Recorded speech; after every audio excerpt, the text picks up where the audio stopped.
should have done it sooner. Okay. Like I when I look back now, there's like some people in the Daily Refinement group who are so young. Like they come on and they're like 22, 23, and they have obviously, they've joined the group, they are absorbing all of this information like the same as everybody else. Yeah. But I think you've got like 15 years on me. Yeah. Like if I knew what I know now 15 years ago, I feel like I would be a millionaire. Like, and it blows me away, like to be so young and have like that knowledge and be able to have that business mind so young.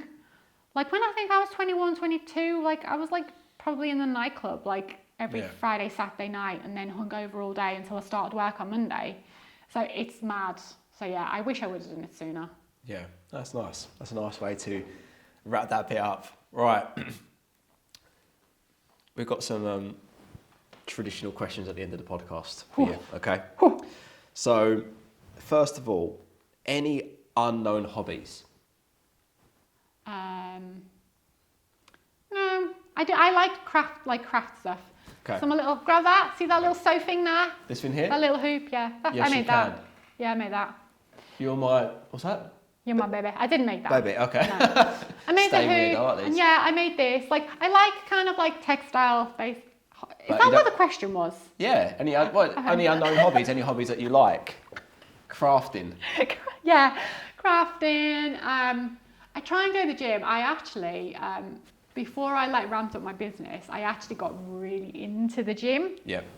Like really, like I like lost loads of weight, and then I was like following all these like bodybuilder people and all that. And I think maybe I could do that, and then then it's funny because that was like a real priority, and like some days I would go to the gym like twice in a day, but now I think it's really hard to focus, like be that focused on two things at once. So Do you still try and fit in fitness? yeah. I'll still try and go to the gym kind of like 3-4 times a week. Oh, okay, that's pretty So good. still try and do it. Do you find that so similar to me, kind of similar-ish, like 3-4 times a week, but I find it hard to go, right, I can do 10 listings now, or I can go to the gym. Yeah. And I'd struggle, like I've got to really push myself away from earning money to go and, even though I don't have to list those 10 items, it's not going to make or break me that month, but like that constant pursuit of like listing and earning money versus your own health, and it's so difficult sometimes in my mind. Yeah. Do you have that battle, or is it just me? all the time. Okay. All the time, yeah. Yeah, all the time. Like I go there because we've got a little one. We tend to like drop her off at school and then go to the gym. Okay. But in my mind, I'm thinking I should be at work now. Like if I worked for anyone else, I would have to be at work now. Yeah. So I have that battle, and then some days if there's loads on, if I've just got too much to do, I'll be like, I'm not going to go to the gym today, and then it's a slippery slope because then you don't go to the gym, and then like you haven't been to the gym in 2 weeks, and then the thing is, I think it's such a vicious circle because for me personally, I don't go to the gym because I've got too much work to do. Yeah.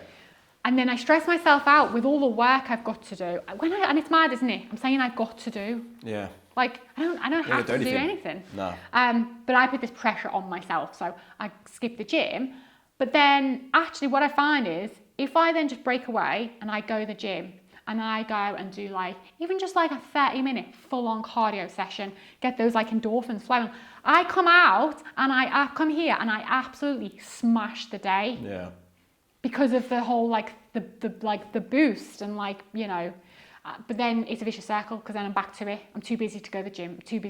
How many hours do you reckon you work here?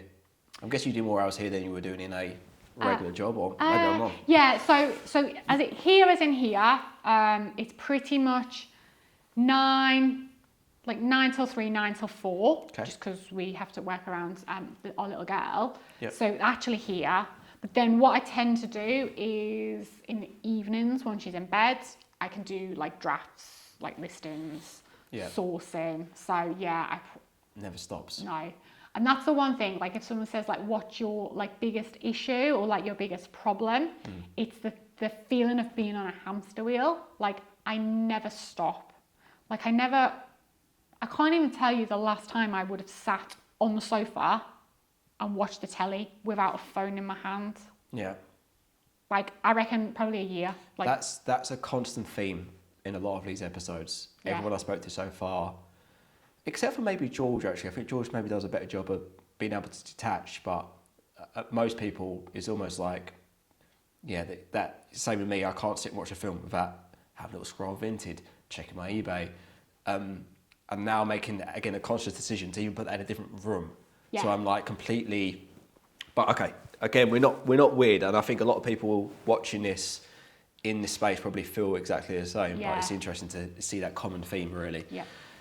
Any other investments outside of reselling? So do you stock, shares, properties, ISAs, Pokemon cards? You know what I'm saying? But like anything outside that, or no? No. No? Okay. That's something which I find really interesting, because I think a lot of people, I feel like that's the way to go. Build eBay up to a point where you have got enough like money to then put it into something else. Because if I was like, I'm done with eBay, I'm selling my eBay, like I'm done with it. The value of my eBay business, it's literally the stock what's out there. I've had this conversation Have so many you? times, Yeah. in my own head and also okay, on Instagram. But yeah, it's like, what is the eBay business? It's just your stock It's just liquidation. your stock. Yeah. Okay, you've got some nice processes in place, but like, does that really add X amount more onto a value of a business? I don't know. Like you can't sell your eBay business. Like I don't think. Like I think if I was to list, I'm selling my eBay business. Mm-hmm. I don't even know if you can do that. If you can literally transfer it to somebody else. Like, could I give you my eBay business? I don't know if you could do that. I think you probably, actually be interesting one for the comments actually down below, like whether you could transfer, maybe, I don't know the answer, but I think you probably could somehow. Yeah. Because what someone would get from that is the time of having to process everything. So if I just come in and bought your business, limited company off you, I suppose I'll just get all the logins to where everything is, and then I don't have to go through the process of listing, photograph, storing. It's all done for me. Just adding on maybe. But I don't know if it's feasible. Probably is, but I don't know the answer. But you know, like if you had a business, I don't know, let me think of an example, like say the cafe over there. Yeah. Like if they sold their business, like that is a whole, do you know, like... Isn't worth the tin of beans in the cupboard. It's, no. Yeah, okay. It's worth their reputation, like their customer base, like everything, so... But you have that already. The more you think about it, you've got that on eBay, right? You've probably got so many followers on the store. You probably can do newsletters. You can do... Yeah. You've got I know you've got your own personal brand, but I'm guessing you've probably got a brand within eBay itself. Some off-piste questions for you. Nando's spice level. Medium. Got to be a medium, 100%. Tesco meal deal or your favourite supermarket meal deal? Do you know what? I hate meal. This is the one thing I love about being self-employed. I don't have to ever eat a packet sandwich again. I hate them. What did you get for your lunch? So at Greg's, because Greg's, they actually make them, yeah? Go on, tell me, what are you getting from Greg's? Well, like those ones in Tesco, in those triangle boxes. Yeah. From Greg's, what would I go from Greg's? I'd probably get a tuna crunch baguette, a can of Pepsi Max or Coke Zero, and a Belgian bun. And what, Belgian bun? Belgian bun. Never had one before. No. Yeah. Have you ever had one? Have you? Belgian bun. Is this a Scouse thing? A Belgian bun. Comment if you know what Belgian bun is and tell him, would ya? Cool. Favourite Christmas song? Probably Mariah. Classic, isn't it? Yeah, Mariah's good. I'll give you that one. Mariah's good. Okay. And then finally, we've got some Instagram questions for you. Uh-oh. Oh, God, no. What did they say? First of all, from the one and only Lola. This is not a question, but to let her know she's very inspirational to me. Oh, Lola. And then this one is a question from Lola. Okay. What made her make the decision between pre-loved and wholesale? I don't enjoy the hunt. I do not enjoy sourcing at Wow, all. that's interesting, isn't Yeah, it? and I know that's very unpopular because I know a lot of resellers would happily go out and just buy all day. I don't like it. I don't like it at all. So that for me, being able just to be like, I kind of know what that stock is, and then all I have to do is process it all day long. Happy with that. See, I prefer the hunt bit. Yeah. The hunter-gatherer in me is the joy of the hunt. Yeah. So it's interesting that you've got it the other way around, that you'd rather just want to do the processing, you want to make the sales, which is probably the better way of doing it. Yeah, because the thing is, like, if I do go, so I went to one car booth sale this year. Yeah. And like, the thing is, even though I know on eBay, it's the brand who are selling the item most of the time. Yep. I'll still at a car booth get distracted by a pile of clothes and be like, oh, look at this lovely spotty dress. And then I'll look at it and I'm like, oh, well, no one wants that Primark spotty dress. But I'll always go to like those like kind of weird things that I think are cool. Yeah. So I'm just rubbish at it. Even though I know like kind of, your brand knowledge and the styles, what people are looking for and all of this, I kind of just automatically go to stuff I like. Do you go to charity shops anymore? You're not bother? No, not really, no. No? So all your sourcing is wholesale. Yeah, pretty much. Cool. Project Games. What type of question is this? Is Poshmark still the future? I don't know if this is a genuine question or whether he knows the answer to this. That is. He knows. Woo. I've never actually spoken to Project Games, but he knows I'm on Whatnot. He's seen my crown video. Yes. This is from Mark Wall. Any major differences between Poshmark and Whatnot, or was it a seamless transition? The features on Whatnot, and I'm not just saying this because Poshmark isn't a thing anymore, like the actual platform, like the back end of Whatnot, it just doesn't compare. Like your labels, or it automatically knows how many like things people have ordered. The label, you push the label, it's generated. You can watch they do a thing called video receipts. So say I'm selling this. Anyone? Oh yeah, it sold £2. Yeah, okay. When you then come to do the back end stuff, there's a video receipt and you push play and you'll look like that. Oh, okay, I see. Yeah. Like that is a game changer. Like there was nothing of that like on Posh. Like if you ever, you couldn't find a recording of your show. So if you maybe made a mistake or like something, like you just had to know that you made a mistake or hope someone would message you like in the comments or like message you afterwards. Whereas Whatnot, you can watch your whole show back if you want. So if you want to like evaluate yourself, like if you're nervous or you think, how did I come across to people, you could watch your whole show back like if you wanted to. And just the back end, like the giveaway features. So for me, like they do sudden death. Have you seen sudden death? No, is that the final 10 seconds? Is that? So basically you can do a normal auction where it runs and then someone tries to bid you in the last 3 seconds and then it'll add on like a time, like a regular traditional one. But they do sudden death. So you can run it for say 15 seconds and sudden death means it will count down and at 0, that's it. Whoever gets that very last bid in at 0, they will win. Got ya. Okay. So there's no sniping. It's like a traditional eBay auction. I don't know if eBay adds on time. It adds time. Oh, it adds time? I think it does. Yeah, I'm pretty sure it does. I think it just counts down. If you bid at the last second, you win. Assuming... Finishes? No, eBay finishes. Doesn't add on another 15 seconds, does it? Not that I've seen. Oh, okay. All right. I don't think Shows so. how often I do auctions. I think so. Okay. I think so. And by the way, I've started recently to do some more eBay auction stuff, and it's quite fun. Yeah? Once a week, I look through my oldest 10 listings. I just transfer it to auction, 99p, $2.99 postage, because I'm going to get rid of it. I'm going to donate if it doesn't sell. Yeah. And sometimes, stuff that's been in my store for a year has sold for more on auction than I had it on Buy It Now. And I'm thinking, what on earth is happening here?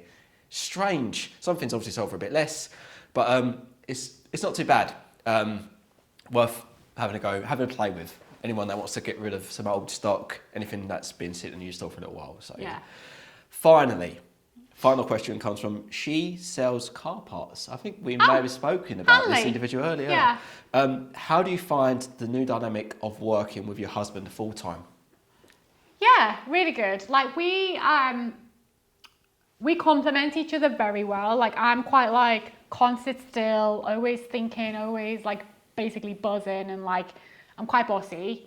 And he's like just so like chill and relaxed, and like nothing winds him up, and he's just like, just tell me what you want me to do.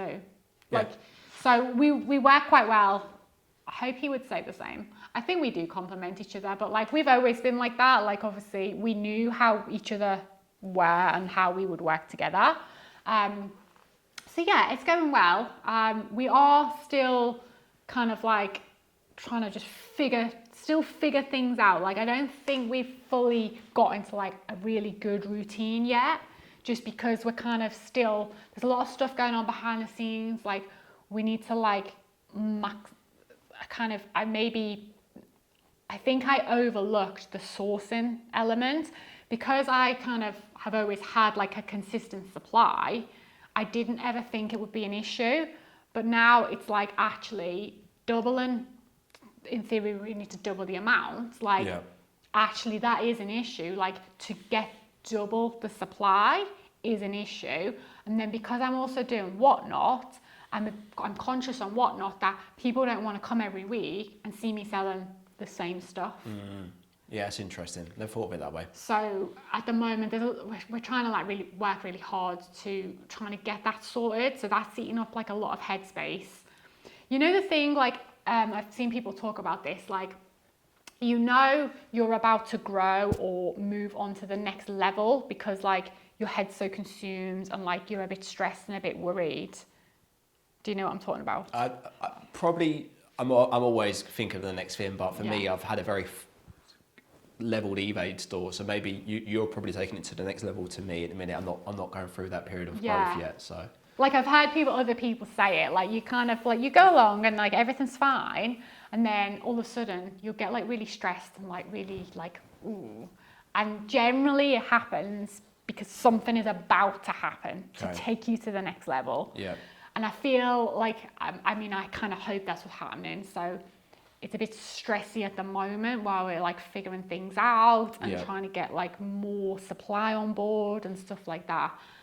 But then hopefully we'll come out at the other side and then we'll have like a solid plan. I'm sure you figure it out. And finally, over to you. Anything you want to plug to the audience? So you can find me on Whatnot. I do a half-an-hour lunchtime special show every Wednesday, and then on Sunday evenings at 7, I am Shell Resells on Instagram, and I am Shell Resells on YouTube. Go and follow Shell. We'll comment all the links below in the description. So yeah, go and follow Shell. Thanks very much for taking the time out today. No worries. And Thank you.